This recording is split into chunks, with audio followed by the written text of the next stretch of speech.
Oscar Wilde was a master of words and wit. He was a celebrated playwright, novelist, poet, and critic. He was also a rebel and a scandal. He challenged the conventions and morals of his time, and paid a heavy price for it. He was convicted of gross indecency for his homosexual affair with Lord Alfred Douglas, and sentenced to 2 years of hard labor. He lost his reputation, his fortune, and his health. He spent his last years in exile, living in poverty and obscurity. He died on November 30, 1900, in a cheap hotel in Paris, from cerebral meningitis. He was only 46 years old. But even in his final moments, he did not lose his sense of humor.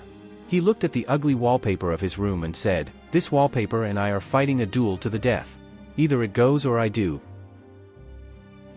Some say that these were his last words, while others claim that he said something else before he passed away.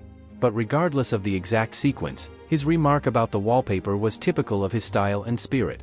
He made fun of his own situation, and showed his disdain for bad taste and mediocrity. He also left behind a legacy of brilliant and witty works, such as the Picture of Dorian Gray, The Importance of Being Earnest, and The Ballad of Reading Gaol. He influenced generations of writers and artists, and became a symbol of individualism and freedom. We may never know for sure what Wilde meant by his final joke. But we can admire his legacy and his genius.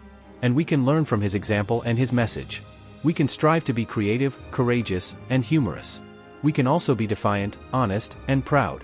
We can honor God and mankind with our actions and our words.